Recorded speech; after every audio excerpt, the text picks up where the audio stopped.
Good evening to all of you. In 2020, we were struck by COVID, and that is when virtual meetings became a reality.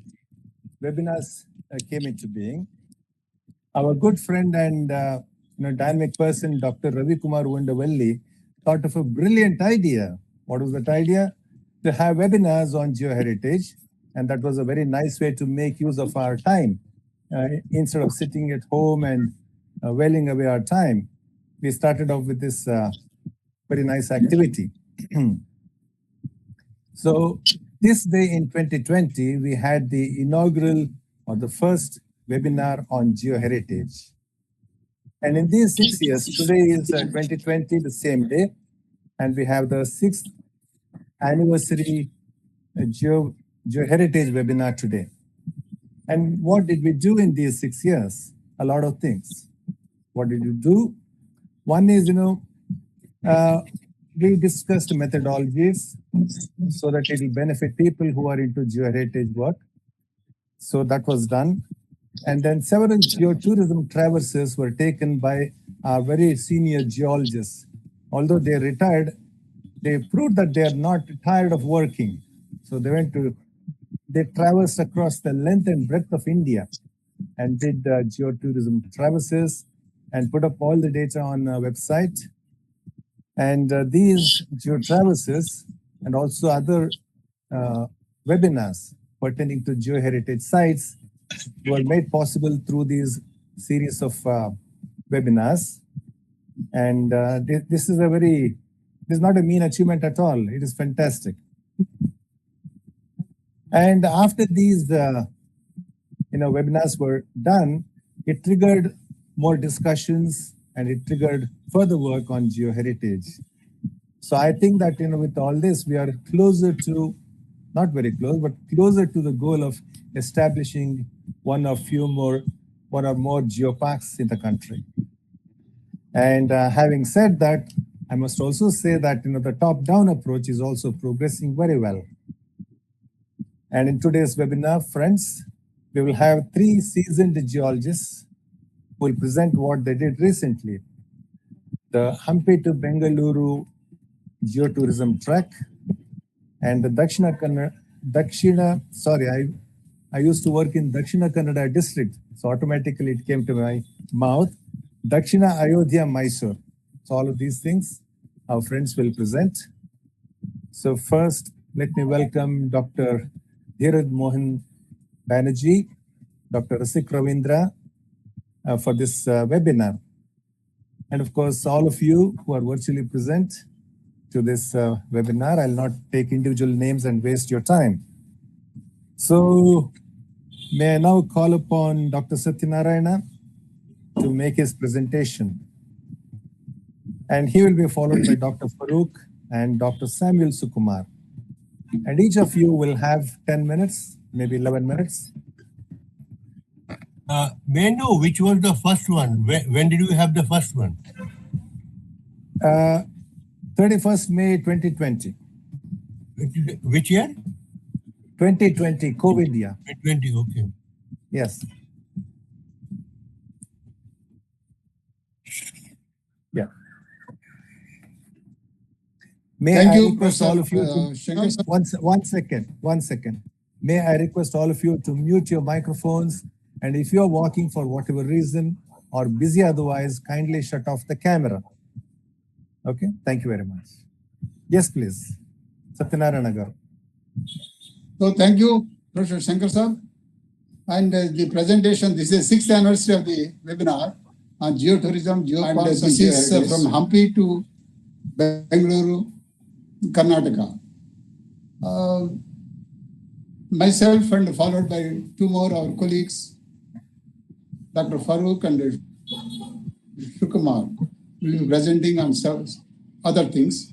But my part is different. Please, I'll be talking about a little bit of history of this area. There are 4 famous dynasties here. And the top 2 dynasties, Badami Chalukyas and the Rashtrakutas, mostly confined to the north of our present Tour area. but still they are very important for some reasons. I tell you, the bottom posts are this. One is Hoysalas, the other is Vijayanagara Kings. These two are very important in the areas we traverse. And we made two traverses. One is in November. Please go back. Please go back. Yeah, this is important in the sense. See, Badami Chalukyas ended at around 753, and Rashtrakutas started their journey or their kingdom from 753 onwards. And they ended at 983. Then Hoysala started around 950. And when they ended, the Vijayanagara kings took over. But here there is some more interesting thing is the first one, Badami Chalukyas, the structures are made of sandstone. But here in the Rashtrakutas time, the structures are made of stone, and the Vijayanagara kings used the granites. So I've got 20 rupees note. You can see this cave number 16 in Ellora. Next slide, please. This is there are several places around Hospet and Hampi for good stay. You can see the one place where I stayed here.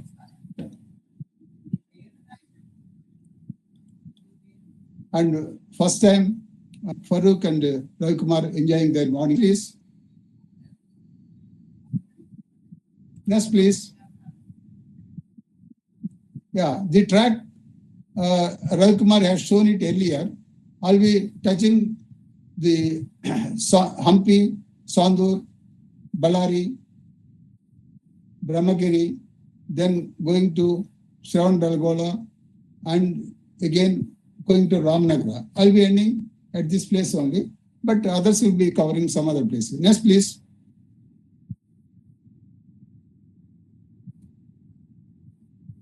This geological map of Dharwad pattern, simplified. I'm interested in showing only three things. There are three schist belts. Holy-Narasimha schist belt, the oldest, they are nothing but the Satbur type, and it is more known for some semi-precious. Yeah. The Chitradurga schist belt, for copper and other things. And Sandur schist belt, for iron ores. The three schist belts, and you can see the closed bed granite and Chamundi granite in this area. Closed bed is around 2.5 to 2.6, whereas Chamundi is the youngest granite. Is in the eastern Dharwad crater mostly, and you can see the switcher zone very close to closed bed. That is the shear zone, which divides the eastern Dharwad crater and western Dharwad crater. Western Dharwad crater mostly you can see the older gneisses, but whereas in the eastern Dharwad you can see the younger ones. And this is southern side, you can see the southern groundlet belt, and Kadwa Basin is very familiar. This is just, I wanted to show this much only here. Other things, Dr. Farooq will be covering about the Chitradurga belt. Next, please. Yeah, here these are water maybe, and four of us went there, and while going up, we have to take at least, this is a ASI protected area, and we have to take the ASI guide better because the track is treacherous, it's a bouldery track. Ascending is difficult, descending is dangerous. And you can see right side, there's a kettle drum. It's a 2.2 meter diameter, 1.5 meter radial height, because this drum is mostly used for calling nearby people, because the voice can be, it's drum beating can be heard for about 1 kilometer or so. Whenever there is an enemy attack or whenever there is some important news to be shared with the villagers, people make the drum, beat the drum.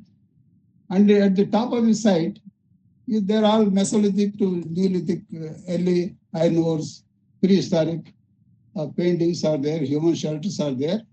And here there are said to be 400 dolmens in 3 clusters, occupying about 20 square kilometers, 20 hectares area, over a distance of 1 kilometer, and located in a reserve forest and a granite residual hill, which is at a height of nearly 2,000 feet. And there are, we have seen mostly pink and gray granites here with the dolomite dikes, mostly of PGC.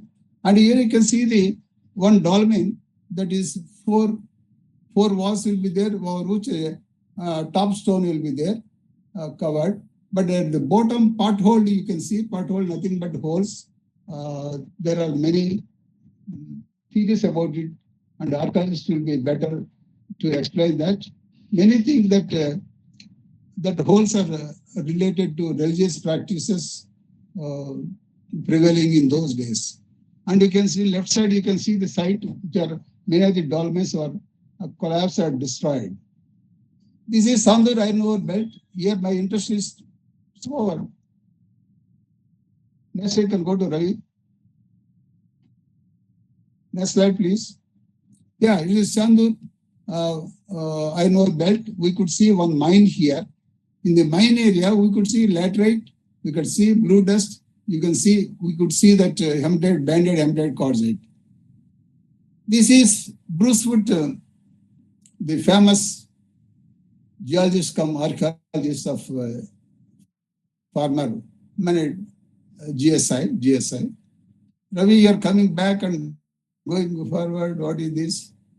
Anyhow, you can see the Bruce Wood Museum in Ballari, and Bruce Wood, the museum was constructed by Professor Ravi Korshetter, the man who is at the bottom, you can see here, and excellent.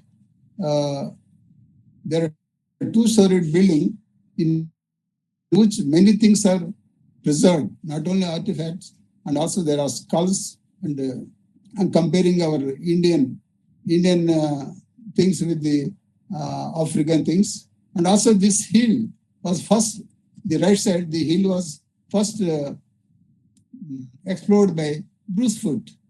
Bruce Wood, who mapped the Kadwa Basin along with William King and another gentleman.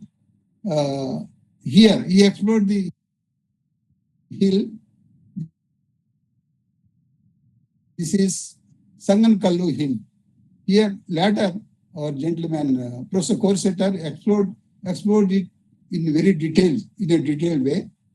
And the day we went, a good team of musical team in the sense, there's a person in the center, he is known as Chandra Lekha by nickname, I think, He's a well-known singer. We also joined them for a good photograph. Next, please.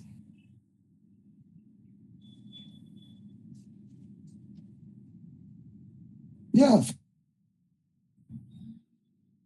Satyanarayan Garu, you're From taking Ballari, 10 minutes. Can you from Ballari, we went take another 2 minutes and wind up? Ravi Garu has given me 5 minutes more because I have to call. Yeah, quickly. So you can, and this Hampi chariot is printed on the, what is that? Or 50 rupees note. Many people go for photographs there. You can see how the carvings have been done in bangles in a granite. Granite is coarse grained. And here you can see the Darbar Hall. And here is a Vettal complex. The other is Virupaksha temple. You can see here interesting thing, there are hundreds of things to see. Anyhow, the granite, Hampi granite, Ballari granite, or the Brahmagiri granite, I think they're all of same age. Next, please. Next. Oh, here this is Brahmagiri Chitradurga district. This is a Ashokan.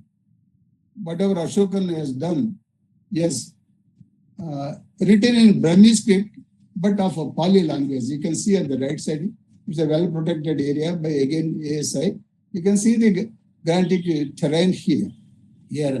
Other thing, about 3 kilometers from this place, you can see the barriers, the type of barriers we have got. Very interesting to see. Next, please. Here, Chitradurga Fort. Again, this granite is again of, I think, same close bed type. Here you can see this left-hand side, about many people, about 7-8 people who have went. 2 more ladies they went on the previous day, 3 more ladies on the previous day. That's why they didn't come here. Here the interesting thing is there are 7 fortifications, 7 walls to go up to the top, In the bottom you can see there's a rain-filled tanks are there, and there are also wells from which the water will be drawn. This is a different type of structure you can see, all of us. And also on the top of the hill, from here you can see the Chitradurga town. Next, please. Here, my interest is to show again the granite here. There are 2 hills here. One is Vindhyagiri Hill, the top. The bottom is Chandragiri Hill. The Vindhyagiri Hill, where Gomateshwara statue is there. And this is the entrance to that hill. Here, in southern India, it's mostly known as Gomateshwara, but northern side, people, they call it Bahubali. Here, the Bahubali is a unique statue, single statue of 57 feet high, unique.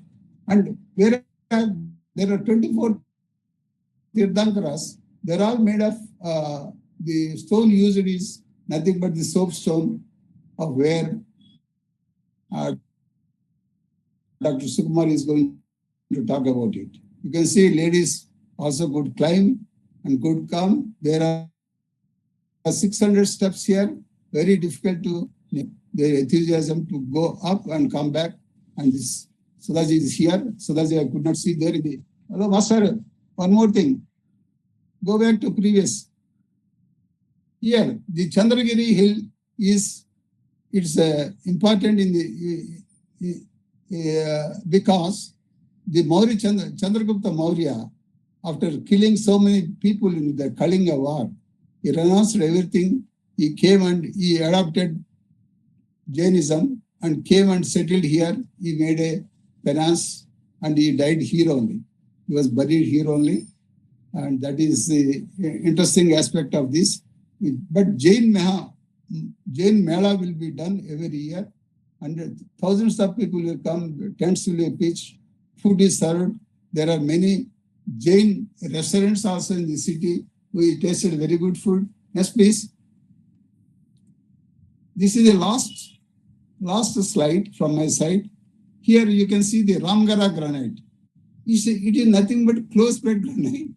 There is no place like closed bed, if I am correct. Or Professor Shankar can correct me. This is very close. This is a British officer. In his honor, this the granite was named closed bed granite. You can see the bottom at the temple here, and also at the top on the temple. And this is, there are enclaves here within the mafic enclaves within the granite. You can see the boulder terrain.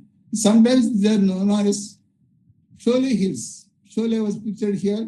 You can see, you can bala. आप बुला सकते हैं बसंती को, बसंती आएगी, गाना गाएगी, but Dharmendra we cannot see. That is sad part of the Sholay. Thank you very much, everybody. Thank you. Thank you, Dr. Satyanarayana Garu, for your wonderful presentation. May I now call upon Dr. Farooq Saab to make his part of the presentation.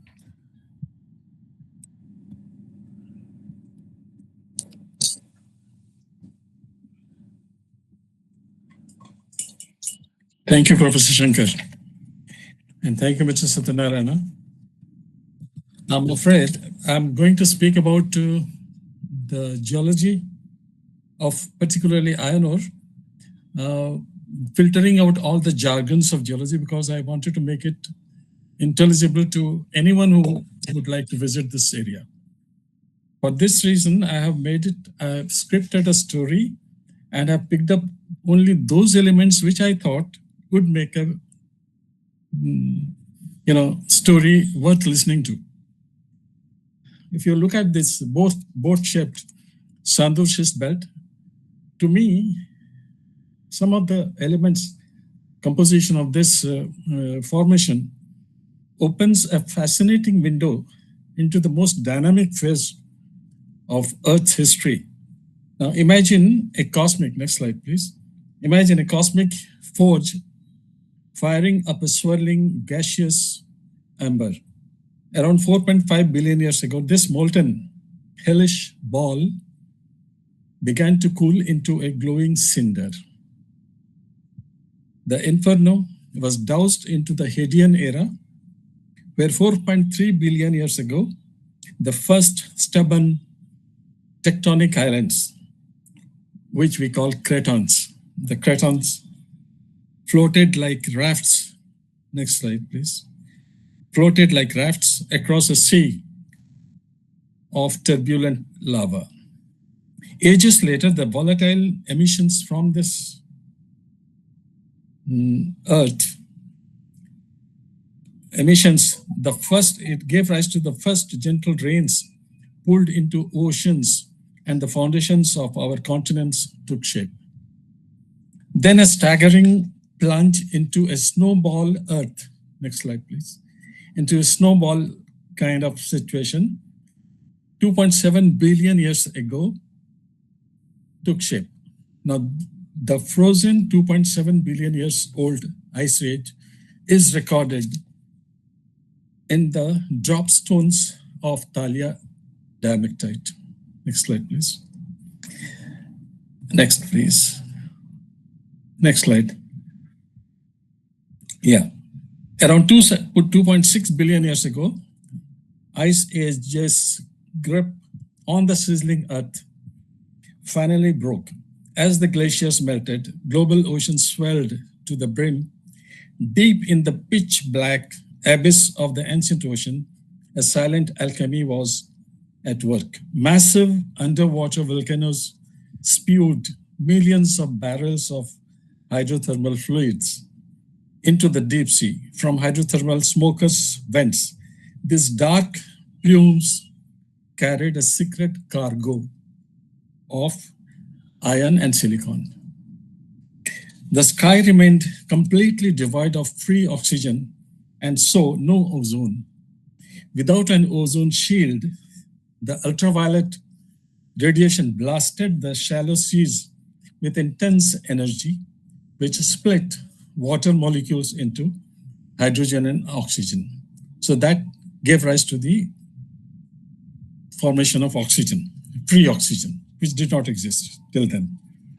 In this primordial laboratory, the first spark of life ignited, cyanobacteria, where Earth's first photoautotrophs, organisms that learned to harness light energy to make their own food. Through the incredible process of photosynthesis, these tiny powerhouses converted sunlight into chemical energy. They breathed in carbon dioxide, released the leftover oxygen into the water. This was the dawn of life on Earth that would eventually change the planet forever. The victorious cyanobacteria left their permanent calling cards, fossilized rock structures woven into iron, lime, and clay sediments, the stromatolites. Next slide, please.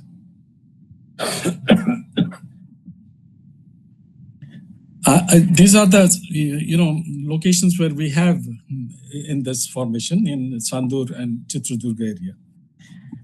Deep in the pitch black abyss of the ancient ocean, a silent alchemy was at work. The newborn oxygen recently released by the first living cells, was floating through the deep. Iron possesses an irresistible chemical affinity for oxygen. The moment they met, through a swift two-step chemical reaction, the invisible iron and silicon, iron and oxygen locked together into solid rust, raining down onto the seabed. You're joining? These heavy particles settled into thick metallic sheets of magnetite and hematite. Silicon too hunted for the free oxygen, binding with it lay down pale gray blankets of quartzite. That is how we have the alternate layers of iron and silica forming the banded hematite quartzite and the banded magnetite quartzite. This is the most fascinating part of the formation in this area. The ocean water was fluctuating its chemical balance. This is just to explain how these alternate layers came. Fluctuating its alternate layers of iron and silica came. This water was fluctuating its chemical balance back and forth like a pendulum. When the water's chemistry changed, the iron precipitated. When it shifted back, the silicon fell. Layer after layer, the ocean floor became a giant striped vault of red and gray stone, BMQ and BHQ, a horizontal archive of Earth's ancient chemistry. But a tipping point was rapidly approaching. The relentless cyanobacteria were pumping out fresh oxygen far faster than the oceans could consume, or the iron and silicon reductants could consume it. It was a stage was reached when iron and silicon were completely consumed, but the production of oxygen did not stop. It went on, including the split of water into hydrogen and oxygen by the ultraviolet rays of the sun. The ocean's tap of iron and silicon hot solution went completely dry, as if the hydrothermal taps were turned off. The production of oxygen continued. It broke through the ocean's surface and flooded the empty sky, sparking a global phenomenon, the Great Oxygenation Event, 2.24 billion years ago. We don't have evidences of this so far. We have not got, but we will be looking for it. But the story cannot be completed if we ignore oxygenation event. For the dominant life forms of that era, this new gas was a lethal poison. The GOE triggered a catastrophic mass extinction, wiping out vast population of oxygen-phobic bacteria, microbes. Yet out of this toxic catastrophe, a miracle occurred. The oxygen-rich atmosphere paved the way for entirely new, complex, energetic life form to evolve. For billions of years, the striped stone beds, BHQ, lay peacefully on the ocean floor. We can go to the next slide, I think. I have, in fact, gone over. Next place. Next. Okay, I can go from here. For billions of years, the striped stone beds, until the conveyor belt of the planet slowly dragged them towards a tectonic trap. The massive plates of the Earth's crust were on a collision course, marching toward a sucking subduction zone. Stranded on top of this moving rock convoy, the giant banded iron formations were being carried straight into a geological grinder. As the heavier ocean floor glided, next slide please. As the heavier glided under the continental mass, the overriding plate began to scrape the seabed clean like a colossal bulldozer, volcanic basaltic rocks were ripped from the ocean floor, trapped in the crushing grip of the collision. Instead of sliding smoothly underneath, the striped iron beds and the stolen volcanic rocks were caught in the ultimate squeeze. Under unimaginable crushing pressure, the flat layers were buckled and crumpled. They were squeezed into a chaotic wedge known as accretionary prism, folding the rock over and over like industrial steel until it formed a massive, tightly packed trough called a synclinorium. These are now visible on the surface as millions of tons of banded magnetite quartzite or banded hematite quartzite in Donimalai. That is the area where we had visited, and I must thank Mr. Shiv Kumar for this trip. These are, today, this mangled wreckage of ancient ocean sits locked forever in the heart of India's Dharwar Craton, a frozen monument to a multi-billion-year-old tectonic battleground. Global iron oxide mass production was limited between 3.2 to 1.8 billion years. Now, here I would like to mention the natural weathering and the wear and tear of the nature chiseled. This iron ore folds were hewn into majestic, imposing hillscapes. Next slide, please. Next, please. Hillscape with linear ridges, vertical cliff, wide valleys, and anticlinal caves. And it's really not surprising that these caves were inhabited by Mesolithic cave dwellers.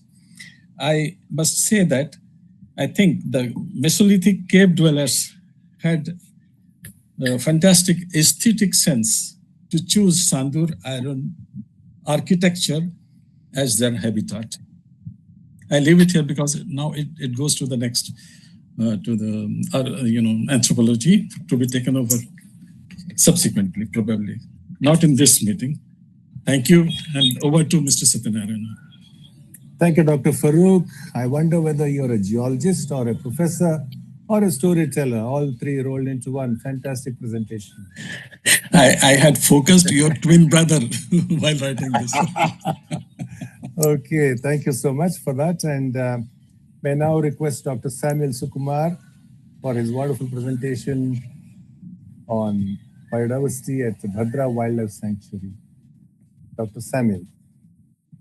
Thank you, Professor Shankar, and namaskar to everybody who is part of this webinar. Now I take you to a different topic, away from the rocks. I used to tell my new geologist who used to join that always seeing down, or sometimes see up, you will find beautiful things. So I now take you to a world of birds. Now India's biodiversity has 4 hotspots, and the Western Ghats is one of the hotspots, which starts all the way in the Western Ghats down to Sri Lanka, and this is home to several endemic bird species. Next slide. Now we visited this sanctuary, which is called the Bhadra Wildlife Sanctuary, which has several gates, a reservoir in which you can travel by a boat for a boat safari. So early morning generally is the boat safari. There is this river turn lodges, a premium lodges. Accommodation is there, and they have their own safari buses, jeeps, and the boats. So we went inside with the bus because we were a big group, and we were seated in the bus. And now this bird, which you see, is a lifer to me because I'm seeing it for the first time. I have seen it in films, but in reality, I could see this. Now watch this bird's talons. Now this bird is a fish hunter. It hunts fish and eats them. So you can see some of these videos which are there on this osprey. And now if it underestimates the fish, the size and the weight, sometimes that becomes a death to this bird, because once it locks the Pardon me. talons, it cannot escape. The next slide. Pardon me.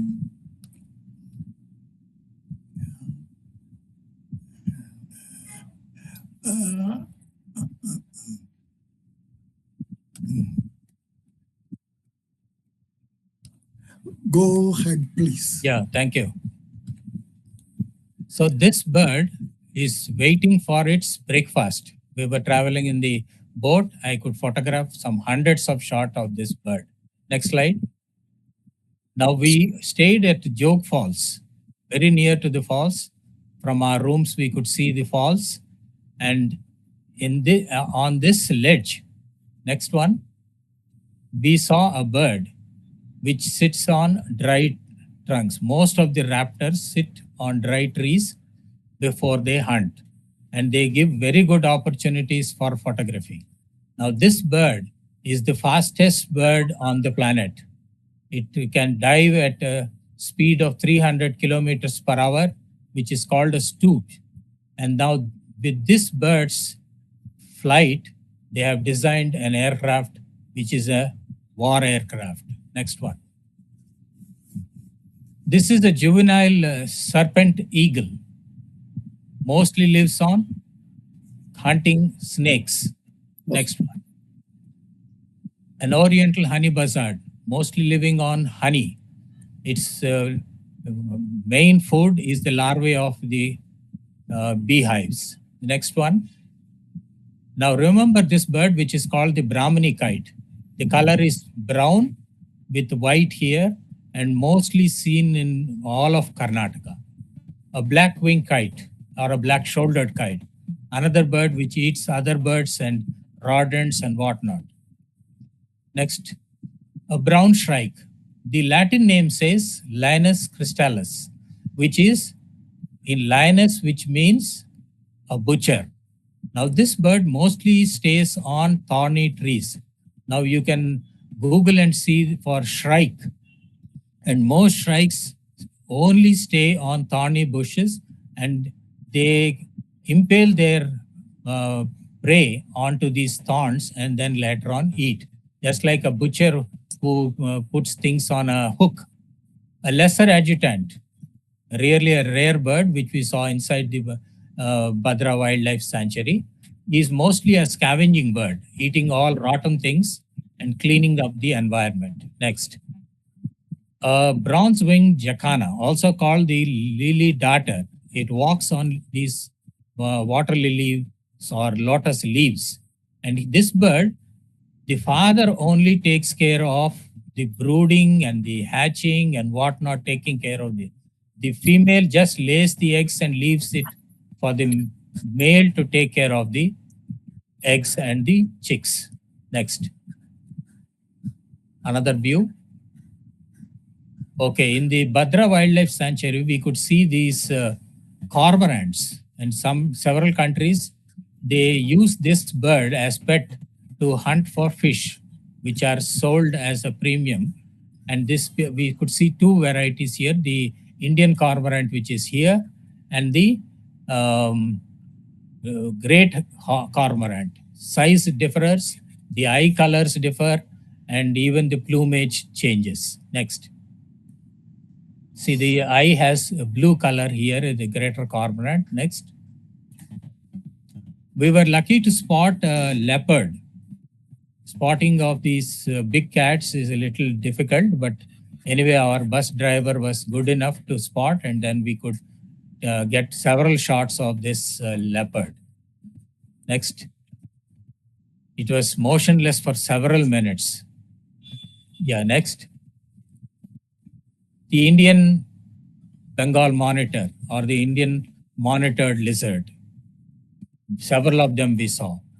Any bird which is this color, this brown color, gets the name of Brahmini. And this is called the Brahmini starling. Next. A jungle myna. The common myna is different, and this is jungle myna is different. I'll be showing you a better picture of the jungle myna. Next. The Ashiprinia. Next. The black-headed ibis. This beak, which is bent like this, is a ibis beak. So any bird with this type of beak gets its name ibis. Next. The little egret. Next. The intermediate egret. Next. The gray heron. Next. The Indian pond heron. The striated heron. The coppersmith barbet. And this bird generally carves a hole into tree trunks to make its nest. Quite a beautiful bird. The spotted dove. The next one. The laughing dove. Next.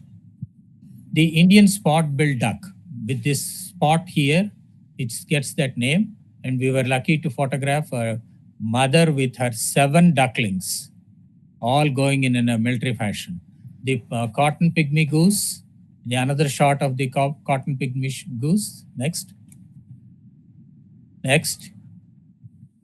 The gray-headed swamp hen. They are more commonly seen even in every swamp areas it is there. Next. The black drongo, which is there. This is a mimicking bird. It can call many other birds' calls. It can imitate. Next. Asian green bee eater. Next. This one is called the gray jungle fowl. And in the Himalayas, you find the red jungle fowl.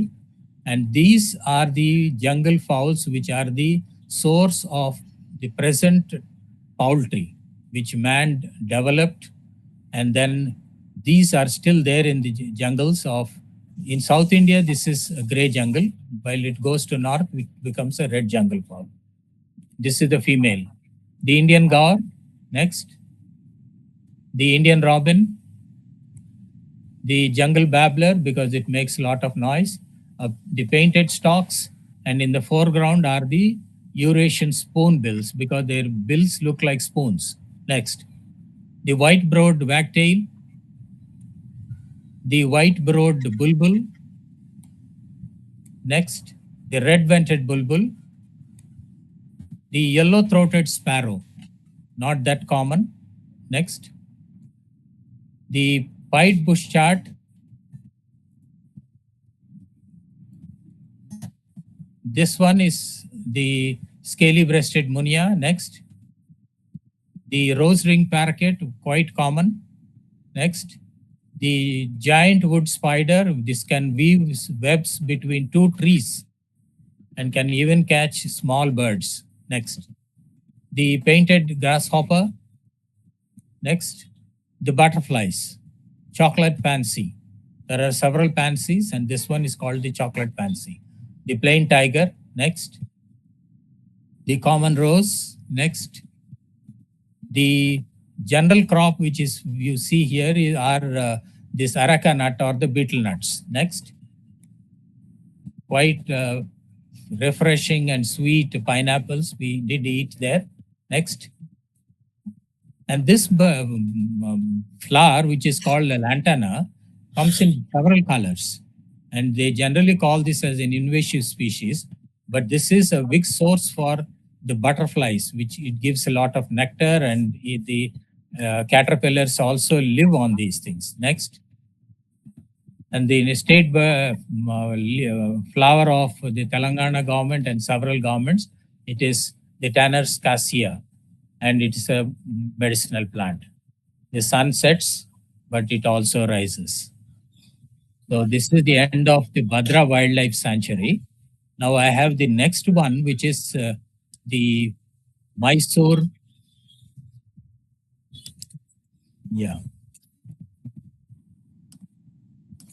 Dakshina Ayodhya. This is the National Geopark in the making. Now, I made a very short video, which is about 4 minutes. It's already on the YouTube. You can download and watch this. We were lucky to visit this Krishna Sile steatite. And thanks to the Department of Mines and Geology, Mysuru, in all our visits, they used to come and accompany us to several places. Now, this is a steatite mine from where large blocks of steatite are being excavated and sent to several places where these steatite is carved into idols. And I don't know the ancients how they were doing, but in present day, very easily they carve. So we visited this Silpa Niketan, which is Brahma Sri Kashyapa Silpa Niketan. And this person who is Surya Prakash, who is the older brother of Arun Govil, who carved the Ram Lala statue. And after carving the statue for Ayodhya, so they had several orders for the same. So what they generally do is carve and then they apply coconut oil, coconut charcoal with coconut oil onto these carvings, so that it makes it black. And then it slowly starts becoming harder.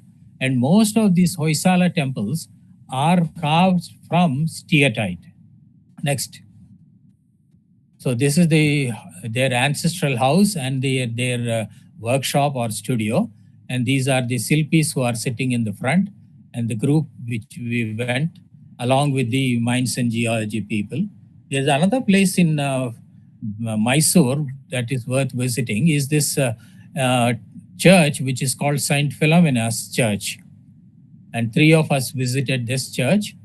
And this is the front, this thing. Interior is with stained glass windows. Next.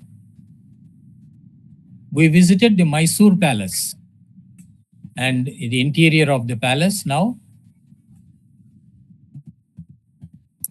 Next. And outside we had some photographs with the palace in the background. Next.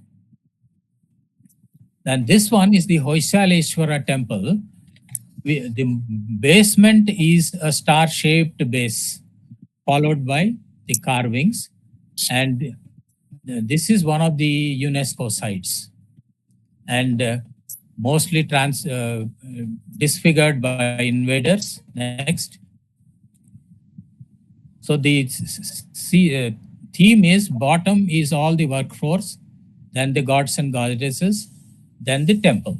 This is the theme that follows in all the temples. The main workforce right from animals. So Jainism can be seen, mostly Digambar Jainism here. There is the 12th century Gomateshwara or Bahubali, and there are 3 Tirthankaras here, 3 which are dedicated, and generally they are called as bastis. And these are restored statues, almost about 18 to 12 feet high. Next. The Bahubali, the statue which is made in granite, and it is a monolithic statue. Next. This is the Channakeshwar temple in Belur. Now here, this temple's gopuram is intact, or whether it is restored, I have no idea. And this stone pillar which is there is not pasted or cemented. It is with the vagaries of climate. And they say you can pass on a cloth or a paper below this. Next. Same Channakeshwar temple. Now this is the most intact and very good conditioned temple which is at Somnathpura. That's why I have put these symbols here. The 2 Vimanas are intact. There is a compound wall all around. And then you have a mandap all around, and with 2 shrines in front. You can see some children getting inside and sitting and trying to imitate. So the next slide, please. Next. So it starts like this. Bottom, the workforce, followed by the animals which you worked, then the gods and goddesses, their carvings, and you can see the temple on top. Okay, the main workforce was elephants, camels, horses. And at this temple, you can see the signatures of the Shilpis who had carved some of these idols you can see there, they have carved their name also. Next. Okay, now inside you see these domes or which has a closed lotus bud. Like that, there are several domes which ultimately become an open lotus. Next. This is an open lotus. Next. The interior of the Somnathpura temple. See the carving of the steatite. So here you can see some of the videos which are there. They have used elephants to move these things around so that some person keeps a sharp tool and then polishes it. Next. Okay. Now you see a hole here with some wax there. Next. So this is inside you find there is a bee which is building its honeycomb, and this one is a stingless bee. This bee doesn't sting, and its honey is very superior honey. That means the hollow through which it is going inside has enough space to put its hive. Next. We happen to visit this bird sanctuary, which is called the Ranganatittu Bird Sanctuary. We find the black-crowned night heron. Next. The Brahmani kite, commonly seen here. The cormorants, black cormorants.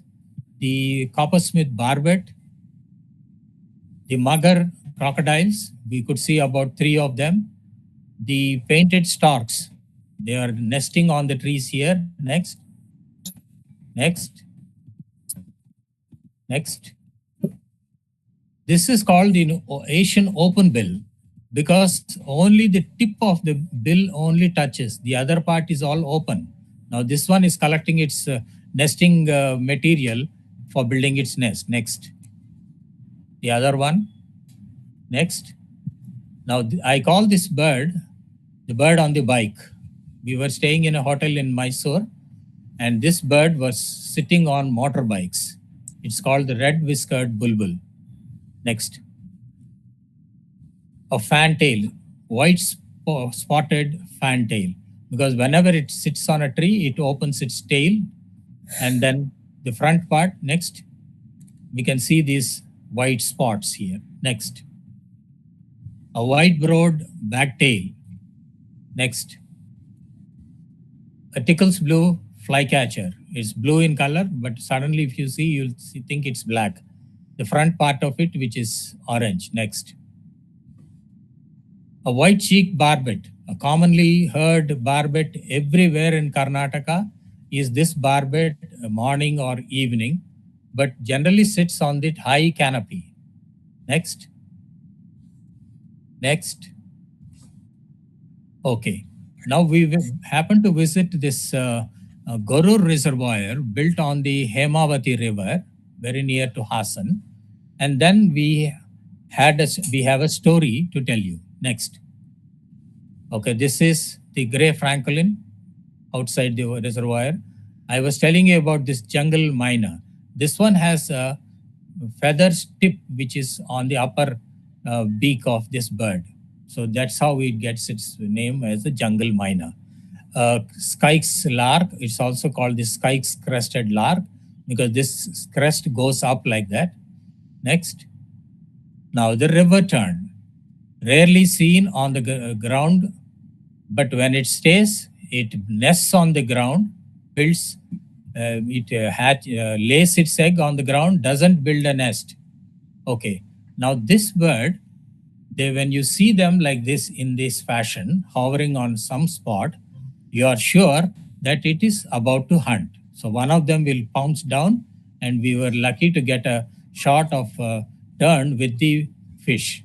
Now early in the morning, we saw this Brahmani kite coming down in a similar fashion to hunt.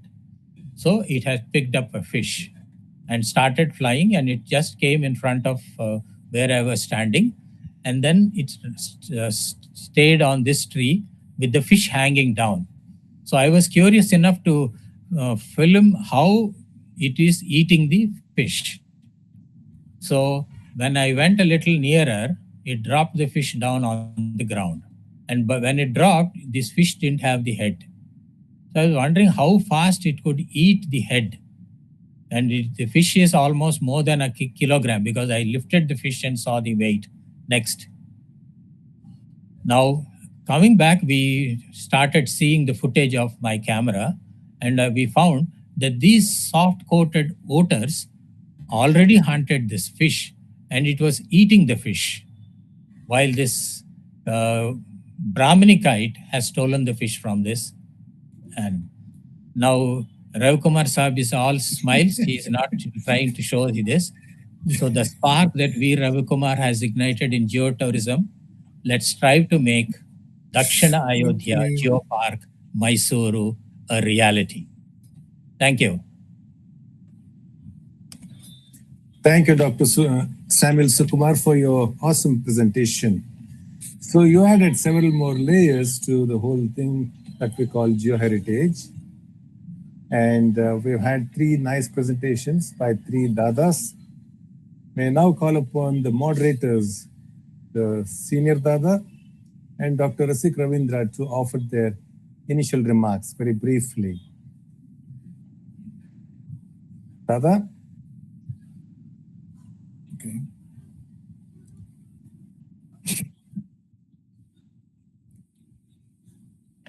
I think we have 3 retired deputy director generals in this group. Okay. 3 of them have joined. Yes, Dr. Rasik Ravindra ji. Please. Thank you, sir. Thank you for giving me this opportunity. Dada is perhaps taking his evening tea, so he is not available. So I get a chance. It was a very interesting session, starting from the historical view of Hampi that my friend Satyanarayana Garu gave us, taking us all around the Hampi temples and the historical view, geological histories of different belts and all that. I loved it. Then, of course, story of the life, how the life originated, oxygenation and all that by Farooq sir, B.M. Farooq. It was wonderful. And I must compliment our Dr. Shankar, because as he said, possibly the motivation was from his twin brother, giving the story, giving the complex, geological thing, turning it into a story. Praise him, not me. Yeah. But it was an excellent, excellent story. And I wish this could be translated and circulated widely for the children, that how the earth came and how the life started and how the oxygenation took place. It's a wonderful account of for the younger children, younger generation to to get motivated about the geology. And one interesting thing I got from Sukumar Sir's biodiversity, I found that there's a lot of similarity between the bronze-winged jacona and the penguins. Both these birds, the male is the most important person to take care of the offspring. The female gives the egg, then goes for the feeding. And whether it is a bird, bronze-winged bird, or is a penguin, they stay back and breed the egg until it comes, it takes shape.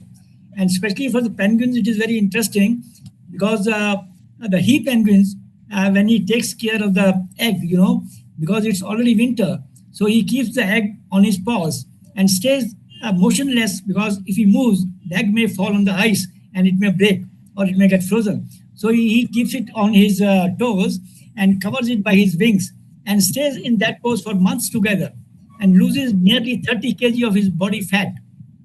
Something very, very, very strange, but there is a lot of similarity between this bird and the penguins. Very interesting. So I thank the organizers, Dr. Ravi and Dr. Shankar, for giving us exposure to such a beautiful material. Thank you very much. Sure, thank you so much. Dada, are you there? Okay, we'll have his remarks later. And now the topic is open for discussion. But before we start doing that, may I remind all of ourselves that, this is something to do with geoheritage. And all questions should be like, as though a common person is asking questions after listening to your presentations. So we will not resort to asking very technical questions about geology. It is so many billion years, plus minus, those sort of things we'll avoid, because we're not interested in telling all these things to common people, all right? Thank you. Please go ahead. Yeah, my Yes, question please. to, of course, is why they chose Hampi for so much from 323 onwards up to Vijayanagara? What was the reason? The granites are there, and useless granite, no jungle is there. Of course, Tungabhadra is there.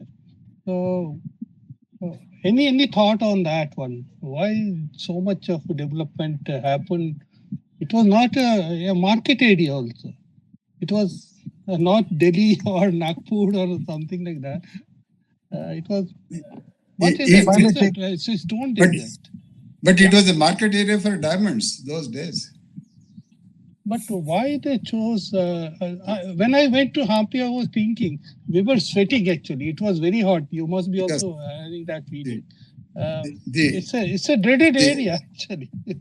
All dead stones, but they really it's wonderful. How they survive, excepting Tungabhadra. Tungabhadra was giving them water, and must be good managers. Here 4 dynasties ruled actually. It's not single dynasty. And they developed all the Vaishnava. Rama is there, Krishna is there. You talk of the whole Ramayana is Kiskinda is there. Yeah, Kiskinda. Actually, I forgot to tell about Kiskinda. No, I could not time up the Anjaneya. So that is a repentance in the video. I could not see the Anjaneya. It has been seen. It has been known from Treta Yuga. It's a geoheritage. Yeah, wonderful. After Hyderabad, Hampi is a must to be seen. A Gujarat dinosaur trail starting from north part of Telangana. North part of Telangana, and then to Dhar of Madhya Pradesh, and then to Gujarat. This is this we have, and then we are going to do something around us. So one is I'll request you to call me for that. Well, definitely, sir. We'll Please circulate that plan. No, definitely. Pradeep is also there. Please circulate that plan. I would like to join that. Oh, we'll be very, very happy, sir. And then we are going to make for Godavari Geotourism, which is around Rajamundry. And actually, let me introduce Professor Srinivas Rao. He is from the university at Rajamundry. Please wave your hand, sir. Yeah, he is Professor Srinivas Rao. And he has actually... Good evening, sir. Good evening. Yeah, good evening, sir. He has influenced the tourism minister of Andhra Pradesh and brought out a very nice brochure. And you have got a wonderful tourism circuit already planned by the university, which is known as the Adi Kavi Nannaya University at Rajamundry. So it is a wonderful thing, and Rajamundry happens to be, it has a very big establishment of Oil and Natural Gas Commission. In fact, though the bigger office is there at Chennai, the working is only done at Rajamundry. So the geologists of ONGs also say a few words. Professor Srinivas Rao garu. Sir, good evening to all of you, sir. It's a great opportunity to me to join with you. All the elders and national level experts had bringing the all geoheritage sites into the common public, integrating the different disciplines. It's a really very important issue where we have to see the common man has to see that tourism locations. And the initiation of the geotourism in the area for Rajamundry and KG Basin is heartful initiative of the Ravi Kumar sir. Just he used to initiate and motivate all of us to to go forward in all the activities of the university as well as the locations which we had in the area of KG Basin, not only the Krishna and Godavari locations. Most of the locations we visited along with the students number of times. Sachinana sir and then Ravi sir, some other fellows, some other experts has visited along with the students. This is the motivation we are taking into the forward to the younger generations, so that it will be forwarding and taking into the next generation of the students. So very important issue in this regard is, near to the university we have seen the intertrapians in the mining areas. Earlier it was not traced out, but we traced out and we have seen that location, and then some of the fossils we collected. And then we have also made it exposed to the, one expert from Delhi University who worked on dinosaurs. I think his name, sir, Guntupalli, Srinivasa. Guntupalli also another important Bhadra mass is there. There, our observations thinking that there are some of the glacial depositions, then just a little bit of minute interpretations we brought out along with Ravi sir and Sachinarayana sir also. These are the two important issues we had to go forward to explore further. With this, I conclude. Thank you, sir. Thank you, making it a good platform to me to explain about these areas. Thank you, sir. Thank you very much. I wanted to add something. Please. This is regarding the bronze wing jacana, which Rasik Ravindra Saab was saying about the penguins. The penguin, the female comes back with food for the male. But whereas the bronze wing jacana, the female lays the eggs and goes off. It doesn't come back at all. And you should see some videos where this male will be carrying the chicks under its wings, walking on the water lilies. It's another name for this bird is the lily darter. It simply walks on it. Okay. A lot of people in Bengaluru and Mysuru, they are going to now push forward for this Dakshina Ayodhya National Geopark at Mysuru.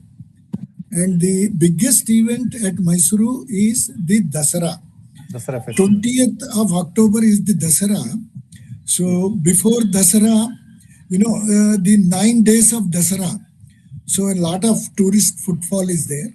So an initiation for the Dakshina Ayodhya, Professor Shankar and our Deputy Director General, Sri Vijay Kumar at Bengaluru, he also said that yes, he will make a small booth and the directorate. Sir, you please say something, sir, Shankar sir. Who? Yourself, sir. You please. Request Dr. Ravindra ji to speak what you wanted to. I was asking. One at a time, please. Okay. I was asking this term Dakshina Ayodhya, was it already existing or it came only after the Ram Lalla was carved out of that steroid? Now, Hampi is totally Ayodhya, sir. No. His question is, it came after the Ram Lalla was installed in Ayodhya recently. Was it? Is it like that or it was existing already? No, but because the Krishna Shile being sourced from this place. Yeah. It is coined. It is actually coined. Okay, that's what I wanted to know. Thank you. Krishna Shile is there because, Ayodhya is there in Faizabad, UP, while the stone for Ram Lalla has gone from Mysuru. Yes. So that's why it is born there. Okay. Ram Lalla is born there and then taken to Ayodhya. When Gangotri can go to Antarctica. I think, we had a wonderful discussion even when I was out for some time. And I wish to thank every one of you for taking your time off on a week and evening, leaving aside your fun time, but there's also fun time, right? Thank you so much. And I wish to thank everyone, even those who were behind the camera. Let's see who is there. There are some people who have worked for this program behind the camera. So thanks to all of those people and to all of you. Namaste. Our Ajit sir will formally propose a word of thanks. Yeah. Ajit sir, please propose a word of thanks. Thank you, Ravi, for giving me this opportunity. Before I read out the long list of people who have contributed to this massive exercise, motivated by the indomitable Ravi, who can push himself, even an 80-year-old guy to climb hills forts and whatnot. Um, uh, Friends, I think the biggest challenge today for us is to see that this effort that has gone into the activity of the last couple of years or even more really gets crystallized into a presentation to the common public, particularly educating the younger generation. That should be our real challenge. And I think this is where probably some of our colleagues from various organizations, particularly our retired Director General from the Geological Survey, probably they'll have to use their connections and or try to establish connections with the local governments and the tourism departments so that these things really become a presentable. We are trying to put it on YouTube, but probably synagogues have to be set up and with links to our YouTube videos. That is going to be the real challenge. We have done all our footwork and all that, spent a lot of good money on it. Coming to the main job given to me, thank you, Professor Shankar, for being the real ideal moderator, speaking a minimum and moderating for the others. I have a long list here. Dr. Rasik Ravindra. We seem to have lost Dr. Banerjee on the halfway through the program. Thank you, sir, for being with us. We are thankful to the following for the geotourism part in Hampi, Dr. Reddy of the Karnataka Archaeology Department, Dr. Shivakumar, mine owner we had a wonderful time at your mines. The hospitality that we got and the experience of some of our women were there, wives were there with us. It was the first time experience for them to see in what kind of environment their husbands have spent their youth. Dr. Shivkumar is here. Can you raise your hand, Shivkumar? Yeah, thank you. Yes. Thank you so much, Dr. Shivkumar. Convey our gratitude to your staff and officers in the mines. An excellent host. Yeah, sure. And thanks for coming to Sandur. Geologist, Satish Chaugale, geologist in Ballari. Oh my God. It was a great experience meeting Dr. Ravi Kodi Shettyar, the archaeologist. We climbed that clay. We were literally pushed into the cave. And it was the first time experience to see how our ancestors lived in those caves and how they used the environment there to survive. I wish we could have more interaction with Dr. Shettyar. Then we have, he took her to the Brahmagiri Buddhist site. The very interesting feature I noticed, there's a coexistence of Jainism and Hinduism in all these places. There was dominant Jainism in Karnataka. Actually, Jainism predates Hinduism in many parts of the world. Then we have the archaeologists from the Gautami Archaeology Department, Mysuru, the Directorate of Mines and Geology of colleagues of ours. They were extremely, active with us. They took us around. They took us to the site where the rock was excavated, and they were there with us through and through. Intact Mysuru, Rangaraju, historian and archaeologist. Then we have the Open University History Department, Dr. Shalva Pillai and Dr. Shiva Prasad. From the Mysore University Geology Department, we had Suresh Kumar. Then GSI Bengaluru. Thank you, Dr. Vijay Kumar, the Deputy Director General current. for providing an opportunity to interact with the officers of the Geological Survey and the Geological Society. I was told, I was not there at that place, but I was told the Geological Society, thank you, the Secretary, General Secretary, I believe they played a very good host and took a very proactive interest in our work at Bengaluru. We have the Peninsula Nizic Complex, beautiful presentation at the what is that, Lalbagh quarries. And a lot of serious efforts have been made to see that it is not destroyed by vested interests. Thank you so much for this interaction.